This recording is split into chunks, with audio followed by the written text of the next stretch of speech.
The louder the better. Hey, Golan, look at how good I look. Can you hear yourself? Okay, I'm gonna go in the exciting mode, and we can't do this, you guys. That's good. Okay. I'll have a weird laughter all time. Like Seth Rogen. We should have the people laughing. Exactly. Can we add 2 people laughing? Like fake laughter, right? Fake laughter, fake clapping. I want to hear. Like Seinfeld and Friends had that. that is 90s sitcoms for you. Yes. Like fake laughters and like fake clapping. Yeah, all tell the me way. when to laugh because I don't have a sense of humor, Yeah. basically. Oh, no worries. We'll tickle your funny bones.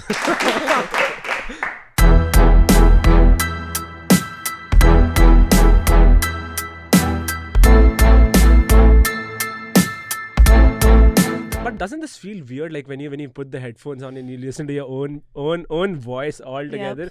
Because like, so when I used to watch Joe Rogan and all the other podcasts, right? I was like, why are they wearing headphones? Are they listening to music? Is it like noise cancelling? But when I wore it for the first time, I'm like, oh my god, you can hear your own voice, and it feels really weird. It does, but it really makes me want to zone in on the conversation. Like, I feel like I can just focus on this. But doesn't it echo when you talk and you hear yourself talk? Doesn't it distract you from your train of thought? No.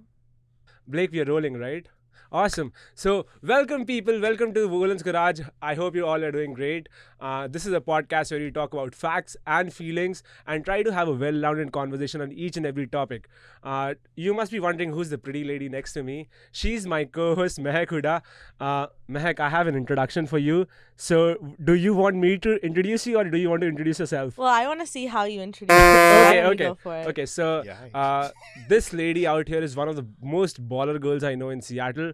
Right from fashion to technology to anything that you talk about, she has a well-rounded knowledge and an opinion on everything. Was that good? I think I can do better. Should I Okay, give it a try? let's see how Mehak Huda describes Let's go to herself. Okay. Bring it up. Yep. Let's see. Hi everyone, my name is Mehak Huda and I am a technology enthusiast and a product manager. I'm currently a product manager at Microsoft working on Teams. Outside of work, I'm an avid traveler. I've been to over 22 countries. My goal is to travel the entire world. I love meeting people, talking to people, and doing it in style. And I'm very excited about life, and I'm even more excited to be here today. Oh my god. That is way better than mine. That is way better than I should have prepared more, I guess. But okay, I have prepared an introduction for you though. So she is my co-host, but I have with me another amazing person for this episode. And I have written the introduction to for him. Today's episode I have with me a brilliant mind who is a senior engineering manager at Microsoft. He's an avid contributor to the open source community, a well-known tech figure in Seattle, a travel enthusiast who has traveled more than 200 cities. If I'm correct, you can fact check me on that. But above all of this, a man with the most amazing, luscious hair of all, Mr. Hassan Habib. Yay! Hey, man, this is better than I can ever say. Thank you so much. He got it this way. I think he did a good He did job. the homework. I got it right. Yeah, so I did a lot of research. I went through your website. I spoke to you. I spoke to Mehak. I spoke to a couple more people to get to know what your personality is, right? And I have a vague idea of what the things are like. I have note points of what your lifestyle is, what you've been doing up so far, but I don't have a thread which connect all the notes. So if you can walk me through your entire journey, right from, let's say, your undergrad, right? That'll be amazing for the audience. Yeah, absolutely. Well, first of all, thank you for inviting me here. This is such an honor, and Mahek and Milan and whoever referred you to me, I'm very humbled by that. It's they're such a great company since we started. Kind of moderating this Facebook group, Young Microsoft FTEs, young, quote unquote. You don't know people. I always tell people this, you don't really know someone until you travel with them or work with something with them that's related to money or just do some work with them. Oh, yeah. Unless you do that, being Facebook friends are not real friends unless you actually are doing something with them, right? And then you also run into these people that you just feel like you've met forever, right? I meet people all the time, and I don't know, you just click with them, and you just be like, I feel like I've known you forever, man. Like this new team that I just joined in, I met people there. I felt like I've been talking to these people forever. But anyway, without going on a side track here, and I'll try to kind of stay focused. Basically, when I was younger, just letting you know, I failed high school twice. I'm Oh, not wow. I'm not a smart person in any way, shape, or form. I'll tell you what it is though. I just don't know how to invest my time in something that I don't believe in. Okay. Mm. Okay. And I do believe, even since I was like 13, 14, I said, this schooling system is bullshit. This schooling system, it's basically not really testing your capacity or capability to succeed and grow and actually provide or contribute to the survival of our species as humans and our evolution. Right. This is more like, hey, just memorize something and just regurgitate that on a paper in an exam. And based on how much you regurgitate, forgive my, visual language there, Yeah. based on that, we're going to determine whether you're smart and you deserve a job as a doctor or an engineer or not, right? Yeah. I think that's bullshit. I think that's crap. I'll tell you why. I think that, I saw this a while back. I saw that, if you challenge the monkey on their ability to swim and the elephant on their ability to climb a tree, you're going to destroy both of them because they're not built for that purpose. You see what I'm saying? We're built for different purposes. We're built to kind of fulfill our potential, right? The biggest challenge that anyone ever faces in their lives is, what is my purpose, right? Right. Man, for the longest period of my life, and I'll tell you why this is very related to your question, because if you don't know your purpose, you're going to be lost.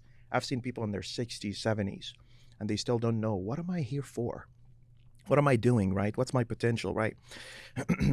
So here's the deal. The biggest, hardest question in life is to find, your passion, to know what that is, number one, and then align your daily activity with that passion. The closer these two lines are, your day-to-day work, the closer you align these together, you will do superhuman stuff, or things that people think that are superhuman today. People come to me every day and be like, how can you author books and be a moderator and be a YouTuber and go and do your daily job and run your own startup and have kids and how do you do all of that? I say, listen, man, the more you get Align them closer, together, yeah. align your passion with your day activity, somehow time is elastic. It is stretched. Your hour is someone else's week, and your week is someone else's year. Be like, how can this guy, someone posted this on my YouTube, one of my YouTube videos the other day, he said, did you just post 5 YouTube videos the same day? In session to session, pairing to pairing, like that. And I said to them, yeah, I don't have to think these things. It's coming from here. Yeah, from your heart. It's Have you coming ever from- heard of this Japanese concept called Ikigai, which is what you're good at? What's what you're- Ikigai? It's basically a 3-folded triangle of what you're good at, what the world needs, and what you're passionate about. And if you can align all 3 of these things, you reach a state called Ikigai, Yeah. which is a state of harmony, Yeah. which is what you were talking about with elasticity. Yeah. Have you seen that movie called Loco? Local. No, not Loco. The what's the movie where it's a Pixar movie where the person plays Oh, Soul? piano? Soul. Yeah. Loco. Sorry, I was confused in the movie. But We're is- all I locos think for he's being talking here thinking Coco. on a Saturday morning. I'll Loco. tell you Yeah, that. there's no Loco. Soul. Soul. So Soul Soul. is the Loco. movie? Does the movie depict Ikigai? Yes, that's about Ikigai, like what you're good at, what the world needs, and what you're passionate about. Oftentimes people find what the world needs. They go become engineers, they're good at coding, they're good at whatever, but they're not really passionate about it. So if you can hit all 3, then you're really, really like, that is, I think, one of the things that people want to discover in their life. I like the tri nature of that. I'll talk a little bit about that. I have a whole theory around the tri nature of everything. Like wherever you go, there's always 3s and 3s and 3s and everything around us. Like if you look at, as an individual, you have a function and you depend on people and other people depend on you. This is life for you. Wherever you go, whoever you are, especially even the young ones that say, no, I don't have responsibilities yet. No, actually, your parents depend on you emotionally, because when you succeed, that lifts up their spirits, right? And, anywhere in the world, if people start realizing that, you could solve a lot of the problems with, loneliness, depression. If you realize that you are within the fabric of that universe, right? Some people are a little bit kind of, rebellious in terms of, no, I don't want to be a part of that fabric. I'm not part of that. I saw the universe, how it's dancing, and I said, let's dance together. Let's see how we can sync up in that flow. But anyway, back to your question. I was born and raised in Saudi Arabia, and I was raised up as an imam, like a priest. I basically, by the age of 16, I would stand up before some 2,000 people coming to Wow. pray in the mosque. What's an imam? An imam is like a priest. It's a Okay. Muslim version of a priest. So is it like a person who does ceremonies for other people? Yeah, or- you basically lead the prayers. Oh, You answer, and then I got a little bit higher. I got into a scholar level where people would come in and say, "Okay, can I do this? Can I not do this?" and all that kind of stuff. Wow. So you had a really deep-rooted understanding of Islam. Oh yeah, big time. I Wow. have 3 books authored in Islam and Arabic. I have a lot of, and I'm working on something around the inspiration of the Quran and all that. But more importantly, by the time I was 16, 17, I realized something. Reading through the religious books, the Bible, the Torah, and the Quran, and looking through the Bhagavad Gita and all these different literature, I realized something. It's not really being religious or guiding people cannot be a job, especially when it comes to religion. You can't just go to a mosque and get a salary. I oppose that idea. Unfortunately, this is how things are, because once you start taking a salary, what happens? You start taking There's orders. self-interest as well. Start you taking- get into capitalism. Yeah, you start taking orders. Whoever is writing your paycheck is going to tell you, "Hey, I don't want you to talk about this thing or that thing," right? But more importantly, every messenger I've seen in the Holy Quran always had a job, right? Of propagating the message. No. They had a job, a daily job where they get kind of, work just like everybody else, right? Like the Prophet Muhammad, he was a shepherd. Jesus Christ was a carpenter. Solomon was a king. That's a pretty good job. You get to be a king and tell everybody what to do. Each and every one of them had a profession, right? And I don't actually think you can just sit yourself as an authority of any kind, moral or whatever, unless you are doing what everybody else is doing. Unless you go to work and work like everybody else, you can't sit there and tell people what to do and what not to do. So anyway, I realized that when I was like 16, 17, I said, okay, I can't just be a religious guy. I need to find something more out there. There's more out there. And this is when I realized, how a lot of people tell you, my purpose in life is A, B, C, D. You know what I realized? We're multi-purposed. You can actually do many, many, many things. You can be a father, a brother. You can be a son. You can be an innovator. You can be an entrepreneur. You can be a writer. You can be whatever you want. Do you know why? Because what we call purposes or materialized purposes are nothing but diverse manifestations of our passion. Yeah.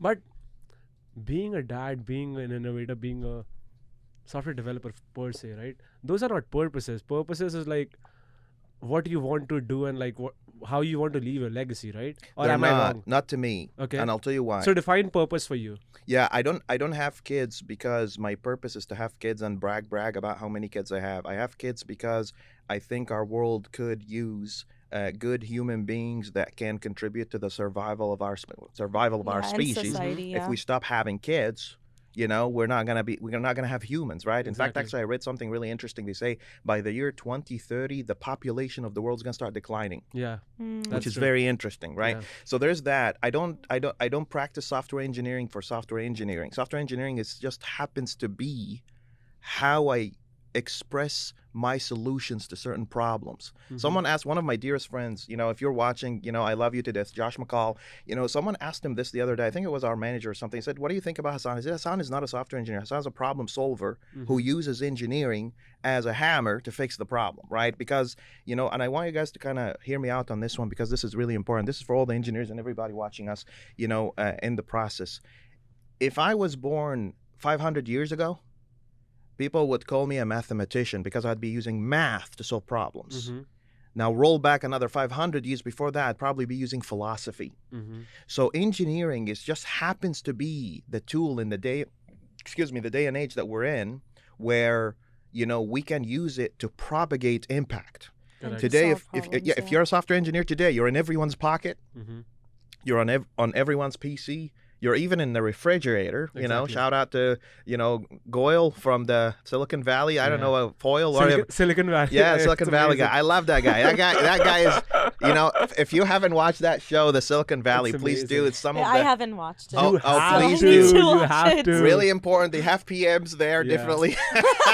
Jared is the PM who he's an amazing character, but like Oh, so they have product managers yeah, on the show? Yeah, It's a There's full one- I engineering have team. to freaking watch this. By the way, just letting you know, one of my ideas, and I hope you know, so people at Microsoft are actually like that idea, is to basically one of these build events or .NET conferences, whatever the case may be, instead of just showing demos. Why don't we do like a reality show where engineers sitting together and the PM is coming in and and you they're have the whole squad, you the whole have the whole thing. experience. That's what you really But need. isn't that SBC's for? SBC is the same thing, Standard right? for Business Conduct. That's more of like people like breaking confidentiality and Yeah, privacy. But that's the way to like hit people's oh, brain. and it's so. But I love watching. It's super Standards of addictive, right? Business I'll Conduct. tell you the thing. SBC, to what I'm trying to say, it's like Dr. Seuss to, Oh. basically being on one of these reality shows, Yeah. whatever the case may be, right? What I'm trying to do is that, here's the deal, I enjoy the process of engineering than the end product. Okay. And this is where my investment goes. My investment goes into evolving and enhancing the engineering experience for the engineers, right? Like, while a lot of people, I believe personally, wholeheartedly, that any great product is nothing but a side effect of an amazing, great engineering team that got together, for better or worse. They may have powered through pain, or they really loved each other and they wanted to build something bigger than them, and the product came out. Here's the deal. Products go away. But these relationships, this very communication that all three of us, I mean, with Kyle too, you guys can't see him, but he's a pretty cool guy. Blake. Blake, yeah. Blake. He looks like Kyle though. I decided that he's Kyle for some reason. Forgive me, Blake. I'm a little older. but anyway, all four of us sitting here in this studio, this very connection that we're having right now, that's more important to me than what actually goes out there on YouTube or whatever. Not to undermine or underestimate, what we're doing here, because the message is amazing. But what really matters to me is because that's your life. That's where you spend the majority of your life. Some engineer asked me this question the other day. He said, Hassan, you were talking about the engineering experience, but at the end of the day, people pay money for the product, right? And I said to them, here's the deal, my friend. People pay money for this product, but they will pay money for more products coming from that very same team that made that amazing work. When a bunch of engineers build a great game, people say, we can't wait to see what Relic is going to produce next, right? Why? They wait for version 2, version 3, version 4, because they saw some great work. Now, what's the secret sauce for that great work? The team that actually built that team. And I see this that product. I see this a lot. You see, like someone like Steve Jobs. He would go out on stage. I love Steve Jobs to this. Don't get me wrong. He would go out on stage by himself, like it's not a big deal, and he says, look, the iPhone. Where's the people that built it? Where's Johnny Ive? Where's Wozniak? Where's all these people that actually contributed to that product? iPhone. Because these are the people I want to see, so I can sit down and actually get inspired from them how the product became. Okay. Right. That's why scientists are kind of losing their minds about the beginning of the universe. This whole Hadron Collider and all that. We want to, we have this beautiful universe around us. How did it come to be? That's the question that's making scientists spending billions and billions of dollars. Because if you understand how something came to be, maybe you can replicate it. Or do more. Or do more take it with to it. the next level. Better understand it. Yeah. Better understand it, right? I've seen a lot of people, like on my YouTube channel, people come to me and say, like, ask me technical questions. So like, how did you solve this problem? And this is where I start realizing, no, it's not the fun demo that I'm showing people at the very end. In order for people to actually benefit from this, I have to show them that I get stuck. I go Google things. Even in my senior level position, I still go and find regex or regex, whatever people call it these days. A lot of people kind of think the people that build software or the people that actually produce any great product are perfect. We're not. Yeah. So I have a question for you. You talked about how you failed high school 2 times and all these things. How did you go from that to getting into one of the best software companies on the planet. Like, what was that journey, you know? Yeah, Like, absolutely. Microsoft has a really high bar, Yeah, you know? absolutely. I'll tell you some crazy stories, along the way.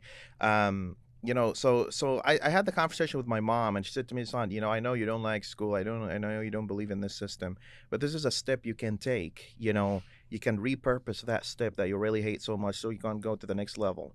Number one thing, why I succeeded. My mother and my sisters, they are big fans, big believers in me. And if it wasn't for them, I would be like, really a completely different person, a completely different place. You guys wouldn't be having this conversation right now, because I'd be one of the people that you'd think, how can we help this person, right? So, and that's okay. My mother said to me, listen to me, son. And she has a big influence in my life. I always mention her in Facebook posts and stuff like that. I don't find anything wrong with that. I know in the West, we're like, oh, he's talking about his mama. I do love my mama, and everybody call your mama. That's important. Yeah, it's really important. So my mom said to me, if that's the step you have to take, and she said to me, if I have to sell my own clothes to get you to where you want to be, I will. Wow. I believe in you. Nothing says I believe in you. Okay. More than that. Like a strong statement, like I will sell everything I have to make sure you succeed. And she's a firecracker herself.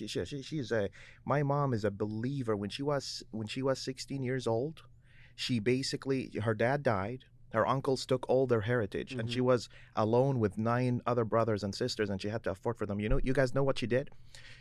She went and rented a typewriter, and she brought the typewriter to her home, and she started giving people lessons how to use a typewriter. Wow. And she generated revenue out of that to pay for the typewriter and to educate her brothers and sisters. And she bought a piece of land at the age of 18, and she built her own building and rented it.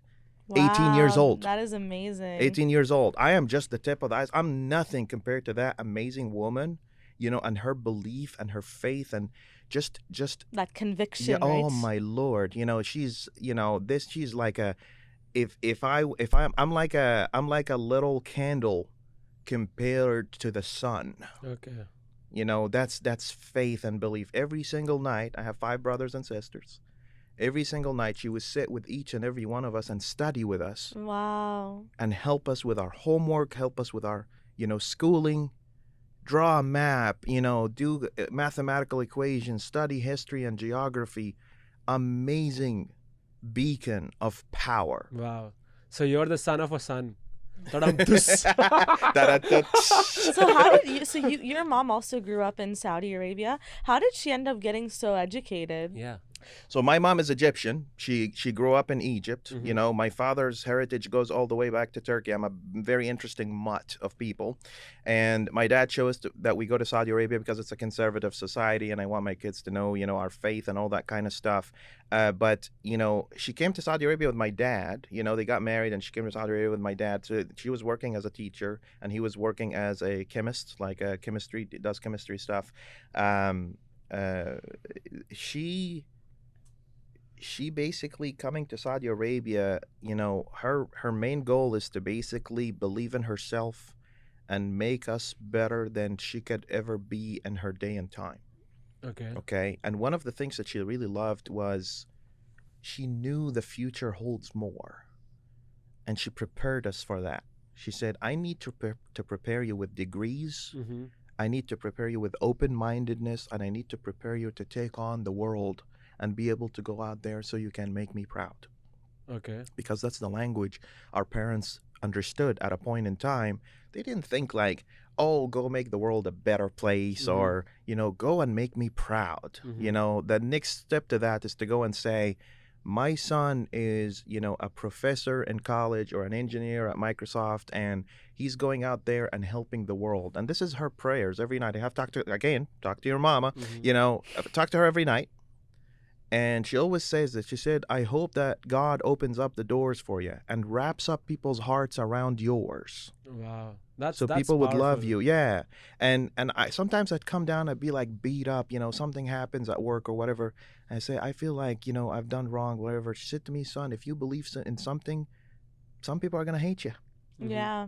And if you believe in something strong enough, some people will go against you as far as your faith in what you believe in, right? So if you believe something is right and you're willing to risk everything to make sure that you embody what you believe in, however crazy you go, however people are gonna try to kind of stop you. And then she said to me, I don't trust someone with no enemies. And I said to her, how come? She said, because someone with no enemies is basically a chameleon. They change their color to fit whoever they're sitting with at a point in time. They don't really believe in anything. You'll see a lot of these people, like in the pop culture, they just believe what everybody else is saying in the pop culture. They don't really like Christopher Nolan or any of that stuff. They just say, I want to belong. Yeah. I don't want to be different. I want to be a part of the group. We're still barely out of the woods, We're still have this tribal mindset where we're going to say, "Where's the clique that fits in with me?" And we basically are sheep, right? Like we try to follow the sheep methodology. Like if everyone's going somewhere, we have to go there. Yeah, some people will. Some people will. There will always be followers and leaders. What I basically say is that because there are so many leaders, be a follower with a brain. You can be a follower. That is actually so brilliant. Right. Not everyone can be a leader. You can always work towards that, but if you're gonna follow, at least have conviction and an opinion. Yeah. I think that's brilliant. And you talked a lot about this, of always wanting to form your own opinion and that's having your super own important. backbone in something. You have to have your own personality. Like without your own personality, right? What are you in the world for? Like as you mentioned, purpose. For me, the purpose is make sure that the world or human species goes forward. That's it. Period. Nothing else. That's what technology is used for. Technology is used for making lives better and doing everything better. So coming back to Mehak's question. So from being a mom, from your mother teaching you that you have to do something with your life, you have to find a new purpose. After that, from Microsoft, what's the fill in the blanks for this? So when I was in that age and time, I told people I'm gonna go to America. And people laughed at me. People said, "Oh, I was obsessed with America. I loved everything about this country. Yes. Yeah. Obsessed with this country. Like I love the the ability to to be whatever you are. To be with whoever you are. To believe whatever you want. As long as you're respecting other people's boundaries. Be whatever you want to be. And I told people when I was younger, I finished, I was doing my degree and all that. And people looked at me and said, "You don't even speak English. How are you?" Wait, you did not? Yeah, I did not. By the way, when did you learn English? I'll tell you, I'm coming to that one. People basically, here's the thing: people will support you as long as they don't think that you're gonna be better than them. That is so true, because people will support you until they feel like you'll outrun them, and then they're like, I gotta put my walls up because there's only so many people that can succeed that whole zero something. People with an asterisk signs. Yeah. So I say people who don't unconditionally care for you. Yeah. Or who are not zero sum. That's the next step. Do you know who are the only type of people out there that want you to be better than them? Family? Your parents. People Family who and genuinely friends care about you. Yeah. And who Unconditional believe love. in you, who Yeah. really believe in you. Your peers that you went to school with, Yeah. all of that, there is that mentality of, I don't want you to do better than me. And I think we might have all felt that at some point, and then you have to sort of grow out of that. Yep. I mean, I definitely remember feeling that way Yep. as well growing up, that angst of okay, there can only be X number of people that succeed when we graduate, and feeling that pressure. And it's you have to figure out a way to grow out of that mentality, but it's natural, I think. That's what capitalistic environment is, right? There's one emerging winner. That's it. That's period.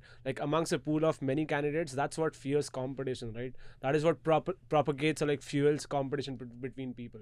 So I totally agree with you. But this is where my methodology or my philosophy about life changes a little bit. You said that not many people care for you. I feel having a group of people who care for you is super important, because you alone can go to a certain distance, but with a fleet of people you can go 10 times the more distance. People will care for you until you hit a certain octave.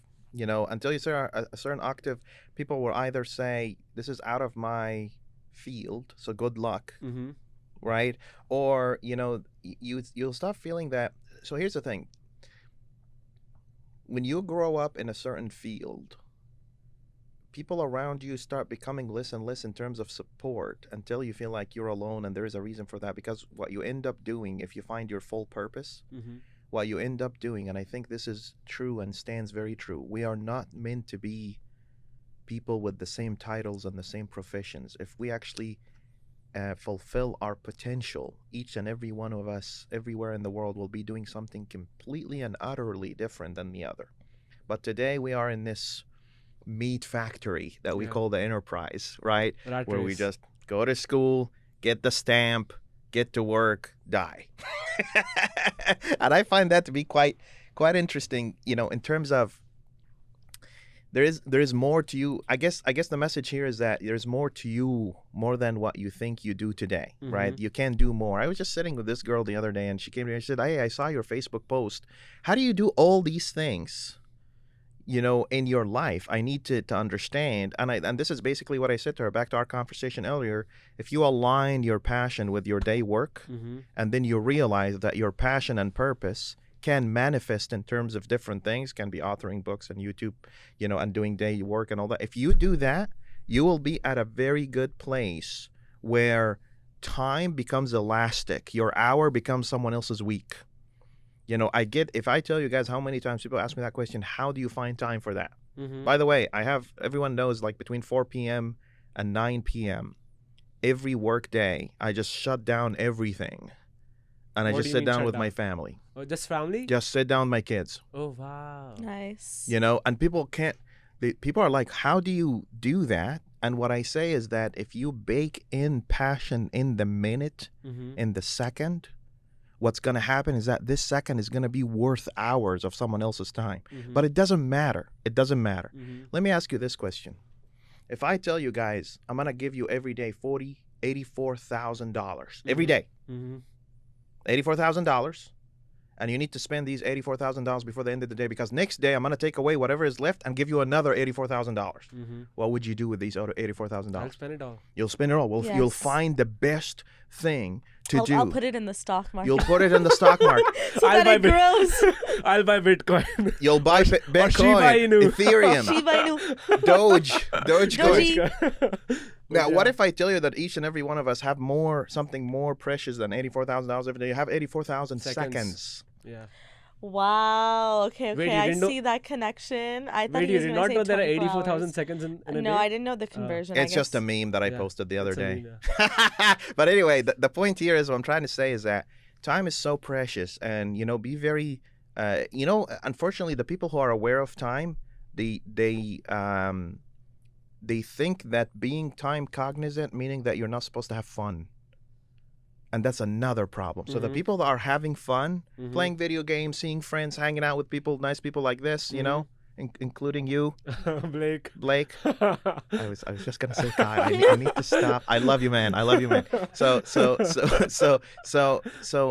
the people that are having fun, they're not time aware, and the people that are time aware Are not having. Are not having fun. They think that being super, you know, good with the, you know, what do you call it, like a schedule Nazi, like, you know, I can't waste a minute. Video games, who would need that? Actually, these people are more deprived, you know, spiritually from fun, and the people that are having fun are more deprived from actually using that energy that you generated out of that fun and employ that to the survival of the human That's kind. such a smart thing. See what You I'm saying? really have to hit that balance, because you look at, Yeah. and if you I've done a lot of coffee chats with people who have reached really big heights at like Microsoft and different companies, and then, you know, they'll say things like, oh, you know, I've never done this, or I've never gone bar hopping, or I've never done Halloween. This is my first time doing Halloween.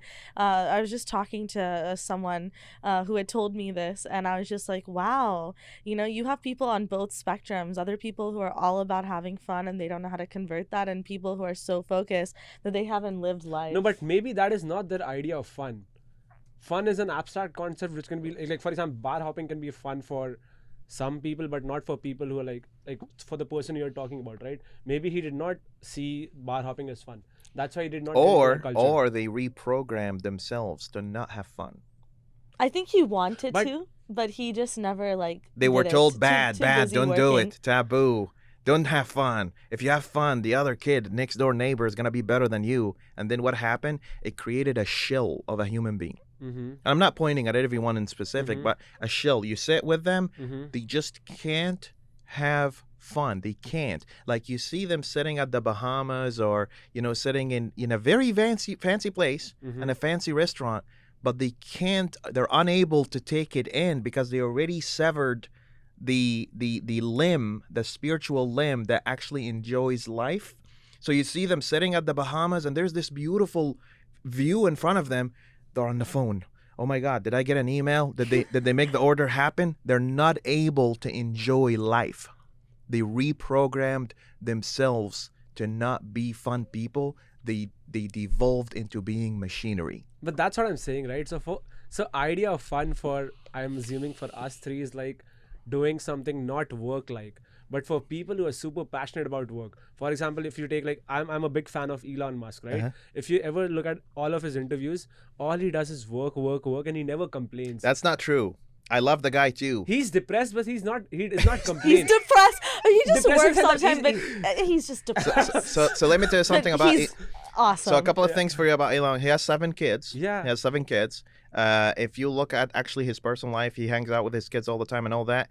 And he plays video games too for fun. He plays what's it called? The game that Cyberpunk that just came out. He was complaining that it's glitchy and tweeting about it on Twitter and saying, no, that's not true. He makes it look like, a lot of people have this perspective of me, by the way. Not I'm in any way, shape, or form even close to this guy. But, you know, what I think is, a lot of people say, when do you ever have fun? I'll be like, surprisingly, I actually hang out with friends.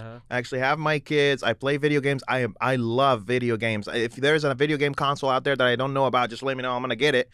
You know. But again, time becomes elastic.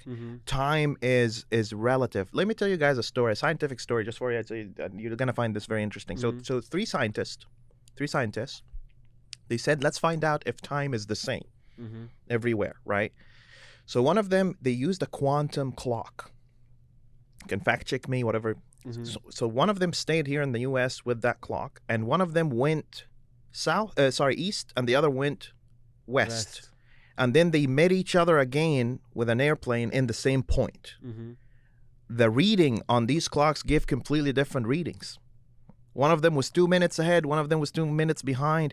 Our understanding of time as a concept, time has changed, right? So our understanding of an hour and a minute, this is just our own concept of an hour and a minute. Yeah, we've created that concept. Yeah, but if you tap into this, realm of passion and you align with the universe, I promise you, your 24-hour will feel to someone else like a month. So walk us through what your 24 hours is. Yeah, absolutely. How do you fit it all in there? Yeah, absolutely. So let me tell you how my day works. So I wake up early. We have the morning prayers. I have to wake up around 5 o'clock. So 5 a.m., I get up and I pray. I sit down with the wife. We grab some coffee and we talk about our day. 7 a.m., I start my work day, right? 7 to 12 o'clock, that's work. 12 to 1, I take a nap, believe it or not. Okay. I'm not ashamed to say that. I said even to my boss, okay, nap time, talk to you later, right? Very, very healthy. If you don't take naps, please do that. In Japan, and even at Google, they have nap pods. They say take that nap during the day. It will supercharge you. And I think a lot of people feel super tired because they don't give themselves that little siesta. Power nap, Golan loves taking naps. Oh, he does? I kind of thought... Not during the work day, though. I used to, but not anymore. The work day. And then I also don't use... I don't take naps during the work day. I also don't use alarms. I think alarms are destructive for you, and I'll tell you why. Alarms cut your sleep cycle, right? We have a sleeping cycle, and these sleeping cycles, they become, at the beginning, you get an hour of a sleep cycle, and then it goes into 30 minutes, and then it goes into 20 minutes. Alarms cut that sleep cycle, right? So your body still needs that extra 2 minutes. That's what I keep saying. Please, 2 minutes more. Right? 5 minutes more, yeah. And then you wake up. You already woke up while your body is not ready to wake up. And you think you're being in control of time. Anyway, so if you think you're in control of anything, you can't even control your heartbeats like some people do, right? But, you have a lot of things that are working in your system that you're in, that you're consciously in, that are not in your control. Breathing, while you're asleep. Who's driving you while you're asleep? Who's controlling your heartbeats and breathing and all that, right? Correct. So anyway, you're on autopilot somehow. So there's more out there, right? But, okay, so 12 o'clock, 12 to 1, take a nap. And then 1 to 4 p.m., hard stop. Work is done. Okay. And then when do you eat lunch? Before I take my nap, just a quick, food. Don't eat too much because it's gonna, 230 pounds later, it's gonna be a problem. But yeah, just a quick bite. And sometimes I eat while I'm working. Like sometimes, my wife will bring in something on the table. I'm just gonna eat it and gonna move on with life, right? 4 p.m. to 9 p.m. I'm gone. I'm offline. I'm not anywhere to be found. 404. Okay. Right? What does that mean? Is that this is your kids' time? Because let me remind you this, and you guys are gonna realize this. Here's the deal. If you don't spend time with your family and your kids because you're busy, quote unquote, what's gonna happen is that these kids are gonna get older really, really fast, and then they won't have time for you. Yeah, and that's that whole circle of no one has time for anybody. But is that an assurance that if you have time for them, they'll have time for you? Very much so. Very, very much so. The reason why I'm so connected because you'll inculcate values in them. Yeah, exactly. And you build that connection. You're basically saying there is nothing in this world that's more important than you. And because of that, that when you're sitting with your kids, it's costing you 5 hours that you're not going to be able to learn this new pattern or this new technology, whatever the case may be, right? And a lot of people be like, I know, I want to stay with my kids. Like, I know someone personally that spends only 1 hour a day with their children. Okay. That's very, very, very brutal. To me, I can't realize that, because how can you take in, like, the picadillos, right? Them grabbing my hair and throwing things at me, and we're playing with Sonic and Mario and all of these, toys, and experiencing them grow. And learning from that, right? The fact that my daughter would just run at me and just give me this tight hug like this, right? This in and of itself, this very moment, I can't fulfill my potential more. Okay. I could die at this moment and I'd be like, I died the happiest in the world. Like, when you see it's a 2-3-year-old just tightly hugging you, they're trying to tell you, I love you so much. You've done so good. Even I, who can't articulate words yet, I would like to express that physically by hugging you. That's so beautiful. Okay? So 4 to 9, go offline. Here comes the crazy part, right? 9 to 2 a.m. or 1 a.m., this is where I turn into this other nightly creature. I turn into a blogger. I turn into an artist. I start running my own startup. I start, pushing, organizing my open source world and all that. Now, people say, sleep. What about the sleep, 2 to 5 Hassan? I sleep 4 to 5 hours a day. Yes, that's the tricky part. And I'll tell you how that works. But before you get to that, I have a question on your kids. So you said something about, whoops, that's my eating time. Sorry. So I have a question. Oh wait, that's my eating time. Okay, so can you just go? I'll just ask Hassan a question. So you mentioned that 4 to 9 is a hard stop for you, for your kids, because you're investing time in your kids so that they can invest time in you later on, and that's like an assumption. And then pardon me for the verbiage, but do you think this is super selfish? It's very from your perspective. It's very selfish. It's very selfish. But just like I said, many things are multifaceted, like multi-purpose. Like if you spend time with your kids, they'll spend time with their kids, and their kids will spend time with their kids. Remember, having kids and raising them up well is the best thing you could possibly do as a human being, because that's you extending your lifetime into the future. Yes. Exactly. Oh, wow. And then when they have kids, it's like interest. You're going. Your legacy is going, right? You get to have these kids where they get to be a part of you and you get to be a part of them. When I look at my son, right, it's like a copy of me. You look at him, it's like me. It's a version of me.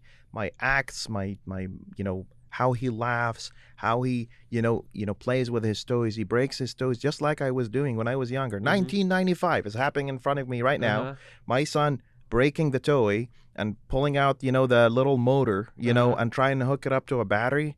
I saw that and I stood there and I was like, okay, nothing is gonna guarantee you longevity. And if you carry nice ideas and you carry love for the world, and you carry passion and you really contribute to the survival of the humankind, it's evolution and fulfillment. That's my purpose in general. Okay. If you want to actually contribute to that, nothing will do that more than raising good kids. Oh wow. Do you know how to raise good kids? How? Be good. so they can look at you. Yeah, because you really pick up a lot, and your subconscious. They're and little the way it's recorders, right? formed happens, I think, when you're like around, I don't know, 3 to like 13, 14. By 14, 15, you're sort of already programming Yep. those things, But right? your kids can go astray as well. Astray They in the can. sense like They can. you have to nudge them in the correct direction. So how do you do that? They really can. And Uh-huh. here's the deal. When you're a parent, there's positive enforcement and negative enforcement. Like, oh, don't do that. I am mad at you. Don't do that, right? Or positive reinforcement. Like when you go and say, thank you so much for doing that. You are great, right? Some people like to go all positive, and some lunatics like to go all negative, right? What I'm saying, it's a balance. Just like how life treats you. Uh-huh. You eat something bad, you're going to get sick. Correct. You eat something healthy, you're going to feel better, right? It's exactly how life is. Positive and negative reinforcement. Don't do this. Try to show your children. By the way, a lot of us like to think our brains are like computers. We're not data processors. We're story processors. That's why the most famous books around the world are stories. Yeah. Sit down with your children and tell a story or make them a part of a Your story. Yeah. So they can tell their children later on, once upon a time I was with my dad and we saw a poor man and my dad stopped and I saw in my dad's wallet he didn't have anything except for that $20 and he still gave it to that poor person. Of course, he misses the part where his dad works at Microsoft and has his own startup and makes 6 figures. Yeah. But that's a story for another. The moral here is that when they see things, when they hear things, and you are staying consistent. The most hypocritical things I've seen a parent do is that when they smoke cigarettes and they tell their kids not to smoke cigarettes. I understand. It's coming from a good place. They're saying, I ruined myself, don't ruin yourself. But they will never take what you're saying unless you practice Yeah, you gotta what walk the talk. you preach, right? And I know a lot of it, like for me at this point in time, I was just saying this to someone the other day. They said, oh, Elon Musk is this and that, right? I said, I don't care whether he follows his own advice. I don't care if he's a good person. I care that he said something that I found wise, Exactly. that I want to incorporate in my own life. And like I said, Elon Musk has haters. Everybody who stands for anything will have haters. Yeah. Whether he's a good guy or a bad guy, it doesn't matter. Just take what fits you, what you can use on a daily basis. How old are your kids? Oh, I have a 3-year-old and almost 6-year-old now. Okay, Yeah. the reason I ask you this is because I am pretty sure that I went through my teenage years. She went through her teenage years, and you also went through her teenage years, right? Yikes. Teenage. According to me, is a very happy time, but also a time where It wasn't happy for me. happy. Okay. Let's get to that later. But like, it's a time when you're happy. Plus, you think you're the best in the world, but you actually are not. Right? Because I used to feel that I was a super bratty kid as a teenager. I used to think that I'm the best. My parents don't know anything. My friends don't know anything. Oh yeah, And- everybody and sucks. whenever I know my- everything. Whenever my parents I used am to the queen. tutor me that, hey, this is not good for you. Oh this is please, not- you don't know anything. And I'm like, you don't know anything. You don't live. You haven't lived your life. And the older I grow, and the they more. will always be right. Ex- Always So be that's right. what I'm saying. The older you grow, the more you realize that, okay, your parents are always correct, right? So the reason I ask you this question is your parents right now are 3 and 6. You are inculcating amazing values in them and nudging them in the correct direction. But when they reach the teenage years, right, they probably will feel the same as well, right? They'll be like, okay, my parents don't know anything. Yeah. Right? And probably they'll rebel or like whatever you are trying to teach them. There is always an element of rebellion. Yes. So Always, how, because you have to find your own. Yep. So how do you at that particular tender age like focus on instilling values in them that they'll still be a part of your 4 to 9 journey and still be making time for family and still be that version of you which you prophesize or like which you think that it'll be there in the North You Star vision? can't. You don't. The only thing you need to do is just to instill the right values in them and see where life takes them. We like to think that we're in control of Yeah, things. you can't control it. You're not in control of anything. You don't know what's going to happen, right? Mhm. You know, at some point in time, like nobody prepared for this pandemic, right? I Mhm. told you, you're going to talk about COVID, you're going to get flagged on YouTube. You know, nobody prepared for this, right? Nobody was ready, for this, right? And people were like, oh, back in the 1912, we had the Spanish flu or whatever. Now, none Exactly. of you clowns were living back then. You know, there was Correct. only a handful of people, right, Yeah. were living back then, right? Yeah. We weren't prepared, and so was the parents, and so was the children, Mhm. right? But what I realized is that you don't know where the world is going to take your children. You don't know where you are going to go in the next couple of years, right? Mhm. What you can do is to build a good foundation, a good standard, right? Mhm. To distinguish. Listen, any fool out there can tell you what's right and what's wrong. What you instill in the hearts of people, including my children, is to distinguish between the best of two rights and the worst of two wrongs. That's where wisdom comes in. Know what I mean? Picking up what I'm putting down there, brother? Yeah. I'm just like trying to absorb all the information that you're saying as a sponge. I'm like, okay, fine. Yeah. So back to the topic. So this is great. So you talked about like letting go and releasing control, which I think is, and just feeling like you've done your best. I still want to go back to, okay, you do all these things from 9 to 1. How do you manage your sleep? Yeah, that's important. Yeah, around wild clock, I just go to sleep. I wake up around 5:30. You kind of set your body in this rhythm, and it's not about just for people watching.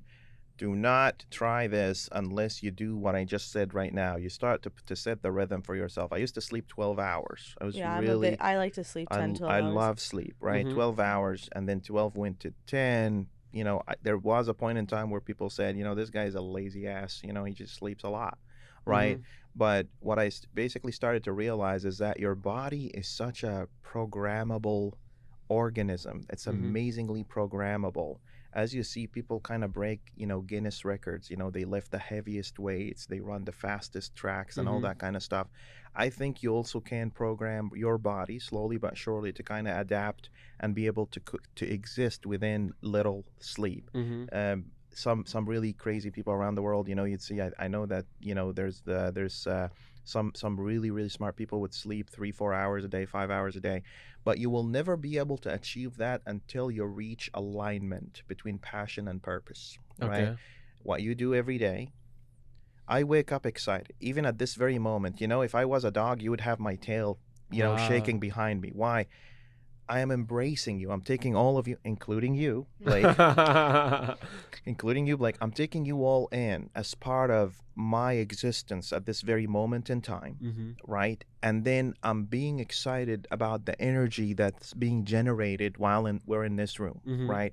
If you start realizing that even the smallest atom is nothing but a bunch of quarks, and these quarks are vibrations of sound, you will understand that we as a existence right now is just something that's really shaking really fast. Like if I move my hand really, really fast, you'd think there's like a block in here. Correct, yeah. But it wasn't. It's just moving really, really fast. If you can't find excitement, and this is my advice, if you are watching this podcast, if you can get this one word out of this entire podcast, because I do say a lot of things. They say don't give a preacher a microphone; it's a problem. The preacher said I could write shorter sermons, but once I get started, I get too lazy to stop. That's the thing. Yeah. We lost that girl here. Stay with me. Stay with me. She's like, when is Hassan going to come between the sleep topic? So here's the thing. If you are doing something that you're not excited about, quit immediately and find something else to do, no matter what it is and where it is. A lot of people say, well, how am I going to pay the rent? I promise you, there is many, especially if you live in America, especially if you live in this country, there is a place for you out there. There's a group for you out there. Whatever you want to do, go ahead and do it. You see this a lot with the liberal arts, people who do arts and stuff. Be like, yeah, I wanted to be an artist, but it doesn't pay enough, so I'm just going to be a graphic designer. And they despise their life and they despise their careers, and because they diverged. They diverge from their purpose. Now their passion is being, their souls are being diminished every day. This also goes to engineers that are working on projects and domains that they're not excited about. Don't do that to yourself. It's horrible, because what it's basically doing is not just killing your potential and wasting your time. It's preventing you. Remember how I told you about the people that reprogram themselves not to have fun? Yeah. That's the same thing with people. You turn from a passionate, loving to life new graduate who wants to conquer the world, you turn into a careerist, someone who only cares about how much money they make every year and their level and whether their boss is happy with them or not. And dang, I can't say that I haven't felt that for sure. I'll tell you that these people come and go and they change no one's life. They just come and go. Nobody ever in the history of ever have talked about the great guy who wanted to go from a Sweet 2 to a senior engineer. So I have a follow-up question on this. Like, you touched upon a very crucial topic of how you should be aligned to your passion, and this is the running topic of the entire podcast, right? So you said you found your passion, and that is somehow aligned to what your interests are as well, right? Yeah, what is that passion And then, exactly? yeah, and then you're a problem solver at heart, right? And I get to the point that okay, you're also getting into the startup space, but if you're so big into passion and your passion is aligned, why do you still work? And then maybe I'm not fine-tuned as to like why do you still work for Microsoft and why you're not wholeheartedly in your startup. Yep. But if you're so aligned with your passion, right, is there a reason you're still working for Microsoft? Is that because it gives you joy, it helps you meet more people for a financial aspect? What is the reason? That's a beautiful question.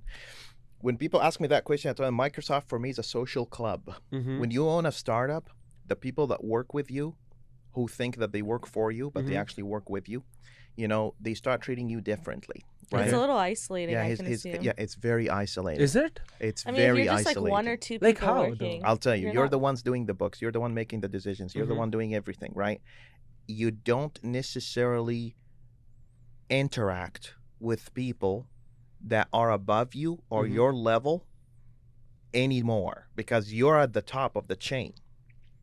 So but that is what mentors are for, right? Yeah, but wait. Every mentor needs a mentor. You weren't born a mentor. Correct. Right? Microsoft to me is a social club. I'll tell you this much. Microsoft, what I make out of Microsoft is not in any way, shape, or form even nearly what I make out of my startup. Really? Right? Not even close. Right? This is why when someone comes to me and says, hey, how much money do you make? I say, here's my connect, here's my salary, here's... Because what I'm trying to tell people is that Microsoft, I'm at Microsoft for two reasons. First of all, I love this company. It's a great company. I'll tell you why. One of the biggest companies in the history of man, but also without Microsoft, personal computing wouldn't have even started, which built everything else off of that. Amazon, Google, Microsoft Facebook. democratized personal computing. Do you guys understand? Of course, there was Apple at a time. We actually picked Apple out of the gutter. Apple was going down the drain. We actually picked them up. There is a reason why you'll see a lot of pictures between Bill Gates and Steve Jobs, right? While people like to think, oh, there is a team and animosity and all that, actually, we helped each other a lot. So that's Microsoft. You become a part of one of the biggest software companies in the history of man, period. Okay? The second thing, if I told you, hey, if I send you into that building and you get to meet your heroes, the people that built the .NET framework, the people that developed C#, and some of the smartest engineers out there in the world. Wouldn't you go inside that building? I would. What if I told you go inside that building and I'll pay you money too? Yeah, then I'll go. Here's another one for you. Yeah. What if I told you go inside that building and maybe you can make it better? And this is one of my biggest things inside Microsoft. There's a lot of people that join Microsoft, right? I want these people to never want to leave Microsoft. Do you know why? Why? Because if you have the right philosophy and the right equation No, you can keep going. to It's just a timer, to supercharge new engineers coming into the industry. Listen, every corporate has the goods and bads, right? Yep. Microsoft is not perfect. Amazon's not perfect. Nobody's perfect, right? Correct. I've seen pattern in so many companies. I've been in the software industry for 21 years now, right? Wow. I've seen patterns where newcomers end up under toxic leadership. And then these And then newcomers... it pushes them away. And no, I wish. The good ones, they want away, right? They know for themselves. They turn toxic themselves. So the next time they become leaders, what happens? They're trickling down the toxicity, down the drain, down the bureaucratic The next hierarchy. generation becomes toxic, right? All it takes for the world to be a worse place, and for the good people to do nothing, right? This is everywhere. Microsoft is full of great people, but Microsoft is not heaven. There's good people and bad people, right?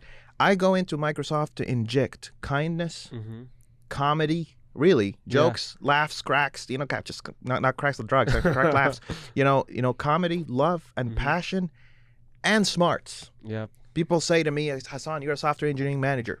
What's your purpose? I said three things. Fill people's hearts with hope and passion, Correct. fill their heads with smarts, and fill their bellies with food. Oh, wow. That's it. That's all that it takes. All that it takes to treat a human being with dignity. Correct. You asked me the question, Mike. You said, what's your purpose in life? Or what's your passion? Take that up a little bit. Here's what I realized.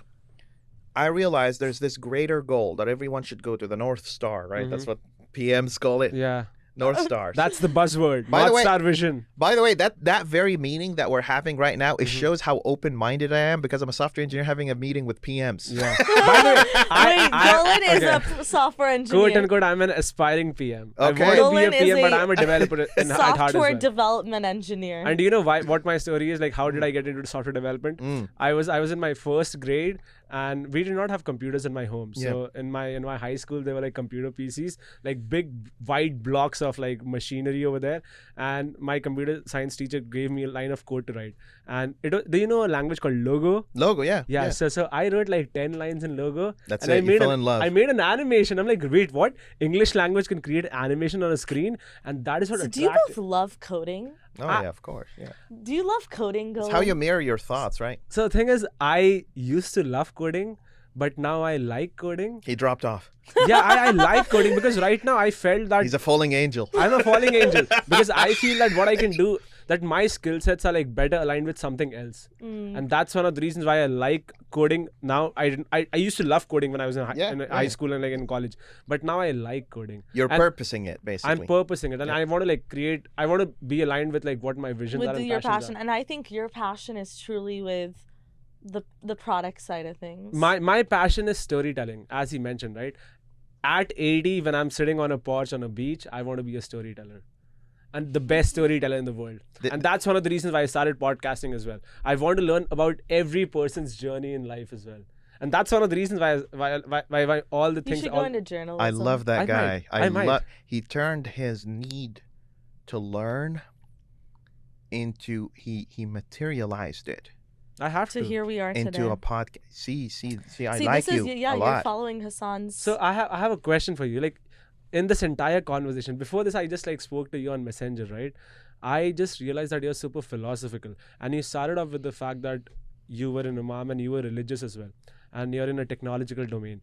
So one of the things that Mehak and I have had this conversation before as well. Can religious people be progressive? yes, or and- no, yeah. If yes, is philosophy or technology a tool to aid them into progressiveness? Because religious people can be super conservative as well. Yeah. Yeah, right? and that's what But- typically you end up seeing, and you get that perspective. Yeah. So is religion and progressiveness, is it mutually exclusive? And if not, That's a great question. So I'll tell you this much. There was a point in time where, so today computers are built on what? They're built on science like algebra, algorithms, and all that. Mhm. Algebra was built by a very religious guy. His name was Muhammad bin Nasr al-Jabarti. and not just that, do you know Big Bang, right? Yeah. Who came up with the theory of Big Bang? Who? Who? It was a priest from the Vatican. A Wow. priest. Yes. He and I did not know that. it was a priest who came up with the theory that the entire world started with Big Bang, and he happened to be a mathematician as well. So just Nice. as you mentioned, right, you have a purpose, and then you also want to align something with it. So he had a purpose of being a priest, but then he had a passion of becoming a mathematician as well. So he coined it on that. Okay, there was a universe smaller than a head of a pin, which blasted into the entire universe and galaxy that we see. And later on, Wow. after the priest came up with the theory, all the scientists went to prove and validate it. So yeah, this is. But I want to really understand, how do you maintain your love and affiliation with religion, but still being very progressive Yeah. and open-minded? So let me tell you this. I don't know if I am a progressive person, and I don't know if I am a what people would call an open-minded person, but I'll tell you what it is, and you tell me if I am, right? Here's what I have. I think of religion as you entering a building that has certain rules. If you want to enter that building, you have to follow these rules. If you don't want to enter these buildings, like we entered, Starbucks right now, they'll tell you, put on a mask and show me your vaccination cards. All right, these two things. But I realized also something in Islam as a faith, the Prophet Muhammad ﷺ, he says, there is this massive tree in heaven. There's this massive tree in heaven where people could walk in that tree for 100 years in its shadow. Mm-hmm. And this tree is made for people who mind their own business. Mm-hmm. And I started realizing before I start, the reason why there's a lot of conflict between religious people and people that are, progressive, like you call it, is that religious people stopped, not everybody, but a lot of people, they start, instead of judging themselves and improving themselves, they're starting putting themselves on this ivory tower, and they're start pointing out at everyone, telling who should go to heaven and who should go to hell. I promise you, the core part of being religious is that people wouldn't even know you're religious. Because it's about you and your journey. It's about your journey. Okay. So bear with me on this one. So I started flipping, like, religious people are two kinds, right? You'll find the people that pass judgment outer side of themselves to the others, and give themselves the hopes that they're going to heaven and they are righteous and they're fine. That's one kind. These are the ones that are causing troubles everywhere. And then I like to be in the second campaign because there's a lot of room there. There's a lot of open seats there. The second campaign where I flipped it. So I pass in hope and glad tidings, and I tell people, go be better, go be bigger, be happy, fulfill your potential. And I flip the judgment on myself. So instead of judging, like how? I go and say, okay, I may have said this thing to this guy. Maybe that thing was a little bit hurtful, it was a little bit too much. Let me fix myself. So this is why I always tell people, I am too busy fixing my own problems. I see myself far below perfect. Than to criticize other people's problems. Than to criticize. And instead of telling myself, oh, you're going to be fine, you're going to heaven, you know the whole Quran end to end, you're going to go to heaven. Instead of saying that, I'll be like, if they said to me that everybody on earth is going to heaven except for one, I'd probably think it's me. And I start working on myself. And if you think about this shift in equation, this shift, instead of judging others and telling yourself you're fine, no, judge yourself and tell everyone else you're fine. What happens then? You keep improving, you keep growing. You know, a lot of people gather around me and they say, they come from different regions in the world, and they say, you really speak very nicely of this Hassan guy. Did you know that he's a Muslim? He said, ironically, he never even talked to me about it once. Yeah. And people are like, that's surprising. What's the plan? Is he going to invite you at some point in time? And what I tell people is that I'm actually really too busy fixing my own problems. Like in our faith in Islam, if you have as little as an atom of arrogance in your heart, you shall not enter heaven. That's one of the things that they say. You need to clear your heart fully from arrogance, right? In order for you to be eligible to enter heaven, right? Okay. You see how people work so hard? We're all immigrants in here, right? Maybe except for Blake. Yeah. Hi, Blake. Okay. He's still with us. I love Blake. I love Blake.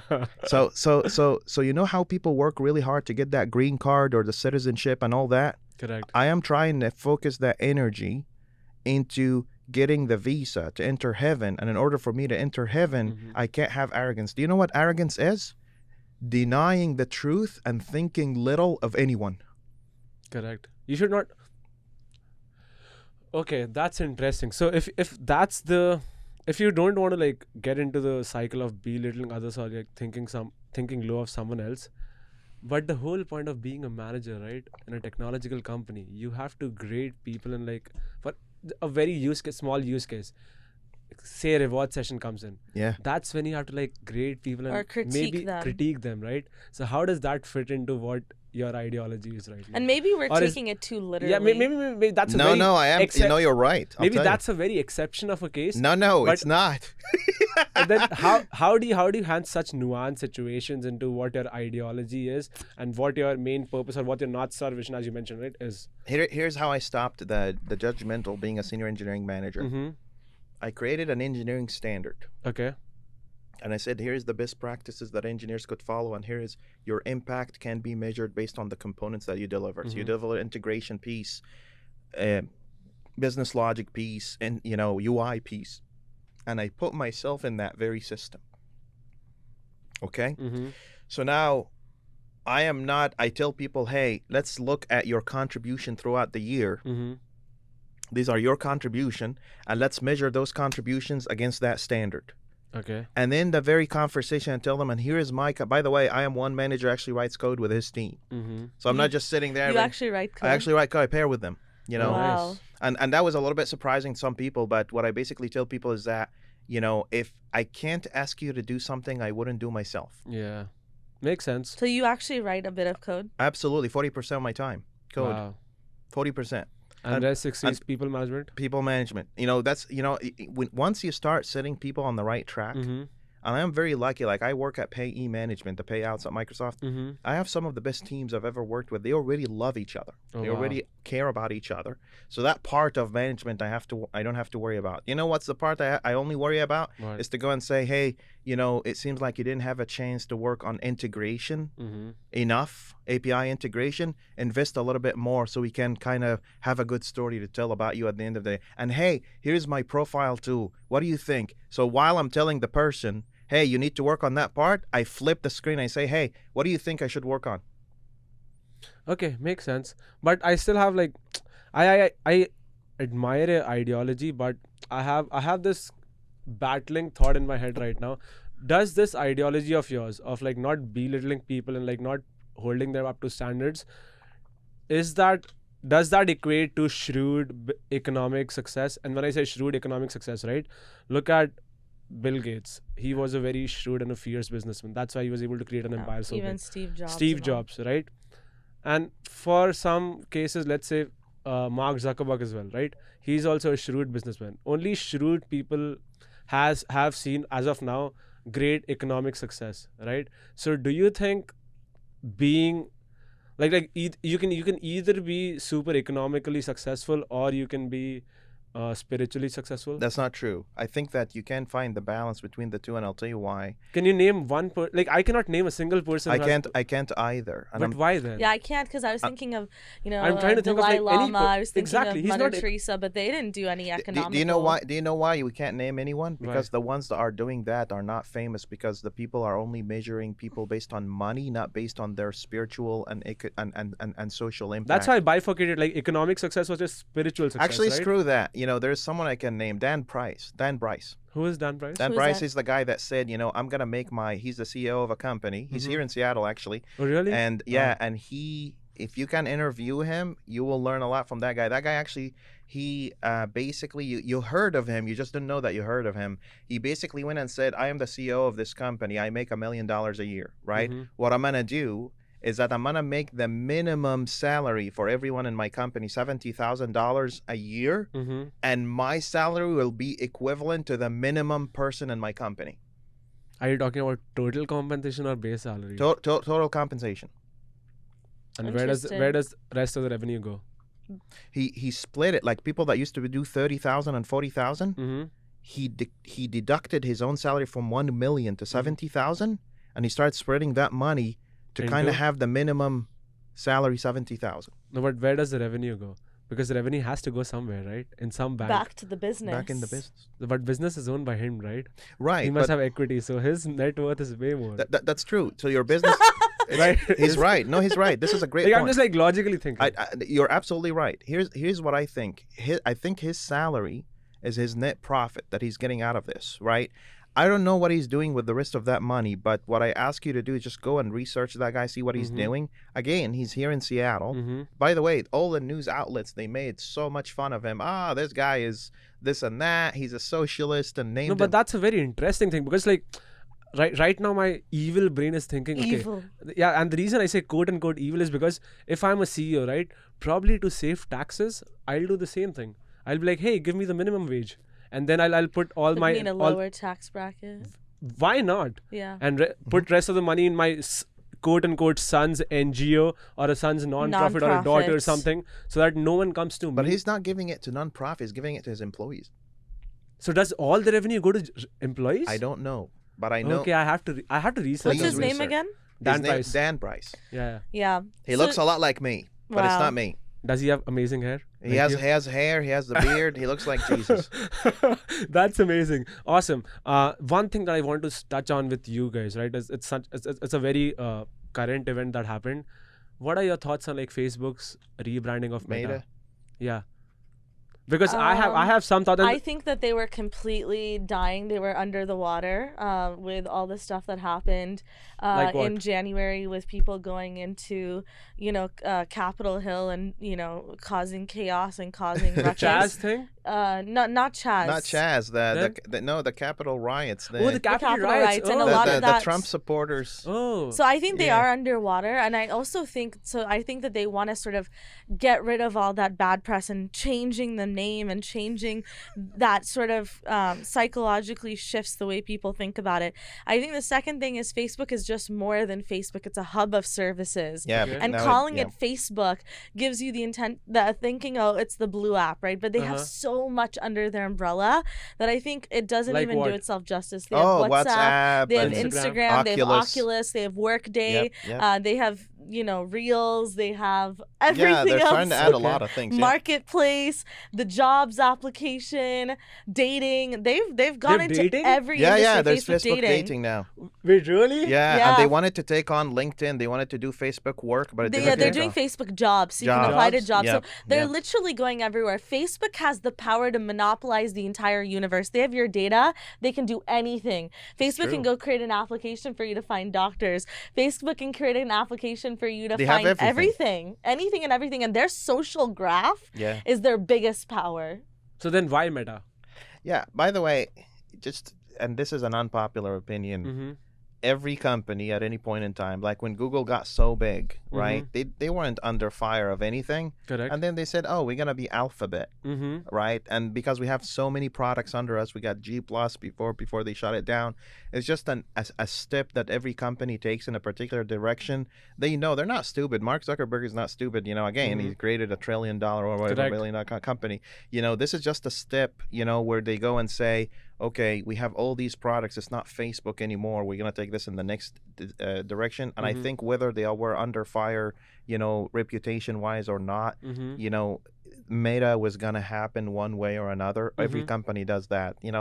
The thing about these things is that, and just be careful, because social media, something could be that little, Mm-hmm. and social media will make it that big, right? They Correct. make it that big, right? Correct. So it's just a move every other company have done at some point in time. I guess we at Microsoft were the only ones that didn't really do that, and I think it's because we were built to encapsulate multiple products. Like from day one, we had Windows, we had Office, we had all of these projects, and then Xbox came in, and now we have Azure. I love our company. Correct. I It's think crazy. Amazon might go through rebranding, because when people think of Amazon, they just think of Amazon.com. Yeah. It's like AWS and But there's too much behind Now there's it. I am very sure. By the way, Facebook as a product. So is the next step like for them to replace the CEO of Facebook? Probably. I don't know what's going to happen. I mean, by the way, Mark Zuckerberg, at this point in time, by the way, this is just something for people to understand. There's this open source project that I have. It's called Ta'arafu. Ta'arafu is an Arabic word. It means get to know each other.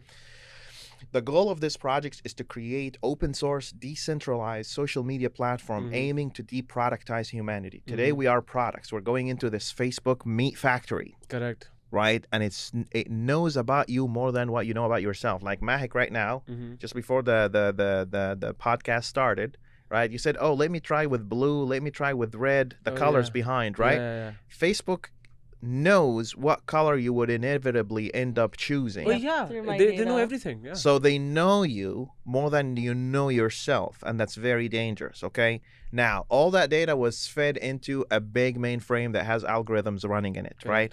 It's technically out of control at this point in time. It's technically out of control. Like, you can't stop that massive machine. My attempt as someone with a purpose to contribute to the survival of the humankind, its Correct. evolution and fulfillment, is to go and say, I think social media is architected wrong. It needs to be open source, and it needs to be decentralized. You know what that means? Like, let's say Mahek has friends that are PMs, right? And you have friends, that are engineers, right? Correct. And I have friends that are crazy, right? And let's say each one of us, you can spin up your own social network instance.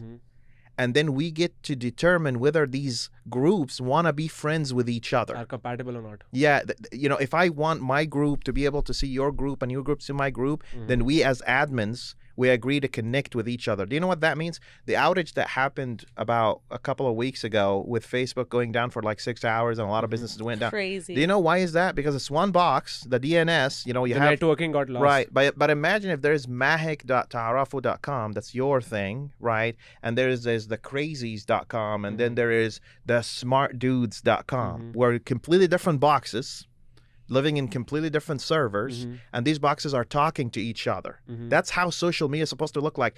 Social media today, just for the people watching to understand, if you and your family are on social media and you're putting your pictures and you're putting everything and sharing everything, nothing, nothing that is necessarily non-public. It's like if you decided to live in someone else's house and they said, hey, live rent-free, but I'm going to have cameras on you 24/7, 360 degrees, and I'm going to invite whoever I want to come in and I'm going to tell them everything about you. Yeah. That's what social media is today. That It's is. bad. It's built wrong. And we're trying to kind of re-engineer and reconceptualize this through an open source project. How will you make money? How will you make money? There That's are great. many sources of money, right? No, Money but is- how I'll will tell you. he make money? I'll tell you. Right now, social media is all ad-based, right? Okay. So here That's why it it's is. free for me. Right. So Are here's you going to charge? No. Here's the deal. So it's open source. It's out there. You can spin up your own social media, right? Instead of one person having trillions of dollars, more money that they will ever spend in their lifetime, instead, if you spin up your own community and he spins up his own community and I spin up my own community, advertisers will go to you based on the interest of your group and pay you. Instead of the one guy in the Silicon Valley. That means if I spin up my own group, I get to make money too. The difference is I don't have to make money more than what I can spend in my lifetime. Now everybody out there can actually have their own social media. So it will generate revenue. Your data is in your control. Nobody is snooping in and stealing your data, and you only get to choose whether you want to subscribe to the other group, University of Washington group or not. Do you see how that works? And at any point in time, let's say you subscribe to a group, let's say in some country, and you basically said, oh, this group, I really don't like their content. Do you know what's going to happen? You could just unsubscribe from their group, and now the two instances are complete. It's like Totally ships. different, yeah. It's like ships in the ocean. And they decide to get a little bit closer to each other and share food and share thoughts and they disagreed. Okay, go on your own They way. part different ways. So you're building this? Yeah, That's pretty cool. What is it called, you said? ta'arafu. It's an Arabic word that Ta'arafu. means. I saw that project Yep. when you sent it to me. Yep, It's I amazing. have a bunch out there, but this is one of the fun ones that I really like. Ta'arafu is basically an Arabic word that says get to know each other. Don't take advantage of each other. Love each other. Actually, genuinely and authentically get to know each other. That's one project. The other project that I'm working on these days, and which I really love so much, is that engineers in our industry is our software engineering industry is in chaos today. You find people in positions where they don't belong, and you find people who want to grow in the industry, and they're being asked to have 10, 5 to 15 years of experience where they just graduated yesterday. If you've ever been in this situation where you felt lost, you don't know where to start, you don't know where to end, I created a website called Getfile with the Y, GITFYLE.com. Yeah, this is amazing. Pretty cool. And what it does, it basically tells you where you stand in terms of your engineering progress, but not just that. It says, hey, it seems like you haven't done any integration, in your contributions. So go ahead. Here's an open opportunity in the open source community where you can go and finish up that PR and merge it. Boom, your profile got better. You learned something new. Your profile got better. It measures the engineers from all different aspects. How much score you have. How much, have you ever heard someone saying, I have 20 years of experience in this? And if you sit down with them, they can't even make a calculator. Because Yeah, makes sense. it's stuff that they're saying, Correct. it's not actually rooted in data. You know what I mean? Makes sense. Wow. So, I have- yeah, you should build this out I'm further. getting signals from Blake that we have to wrap up Yeah. because the space is less. Has it But- been an hour already? More than an hour. But Hassan, Yikes. maybe you can wrap up with what do you want to leave the audience Yes, with in a because, final summary? like if people want to have some advice to live life differently after this podcast, or maybe nudge it or evolve it in a better direction, what would you want to propagate? Oh man, the most important thing, everybody out there, if you ever wake up in the morning and you feel that you're not you feel kind of low and down and you feel that you're not living to your best potential, and all of us sometimes would feel that, remember these words, take this to heart: align your passion with your day work. And if you don't do that, your passion will starve and die, and then you'll become a shell a machine or a cog. And really quickly, what is your like quick tips on how to find that passion? Yeah, it's not easy to find I passion. thought you guys should have asked me that question. So what drives passion? Bravery. Try everything. Mhm. Don't listen to the traditions or the laws or whatever is out there. Try everything. Don't say, oh, I am 30 years old, it's too late for me, or maybe, oh, I'm a girl, girls don't do that, or oh, maybe I am from this country and people are going to laugh at me if I do that, my community is going to mock me. Mhm. Don't. Yeah. Go out there, try everything, and scan everything around. And when something goes like that means your beeper is telling you, your heart, your ticker is telling you, that's it. Have you ever been trying something? It's like, man, I really like this. I wish I could do this for a living. Exactly. That's your passion Yeah. aligned. I want to travel the world. I want to go everywhere and travel. But how do I make money? There are avenues. Be People will a sponsor you. tour guide or a flight attendant or a pilot. Yes. That'll help you like travel all the world, right? See, you're aligning a daily activity with your passion. Passion as well. Gosh darn it, Mike. Come up with something hard. It's keep experimenting until you have the eureka moment. Oh my God, that's what I want to do. And that's when you start doing that stuff. Eureka. We should call this podcast the Eureka. Definitely. And with that note, thank you so much, Hassan. It was amazing having you. Thank you. I'll definitely be having a part 2 of this conversation because I felt there were many things which I missed, but I want to go way deeper in. Yes, I can go for days. And that's what this podcast is for. I plan to live for 150 years and I'll be having podcasts till then. He's planning to live for 150 years. I He'll love make that. it happen. I'll make it happen. Tell people about me because I'm pretty sure I'm gonna be gone, very soon. Definitely. But thank you so much, folks, for tuning in. This was another episode. Please like, share, and comment on this video. And follow Mehak Huda on Instagram. I'll be putting on links At Mehak Huda. At Mehak Huda. Nice. I'll be putting up Instagram links and YouTube links for Hassan Habib as well. And his website. Go check out his portfolio on all the things that he's doing. And contact him on Facebook and he'll definitely be replying to you all. Till then, have a great rest of the day, guys. Peace. Bye from Golan's Garage. Bye from Golan's Garage. Hearts.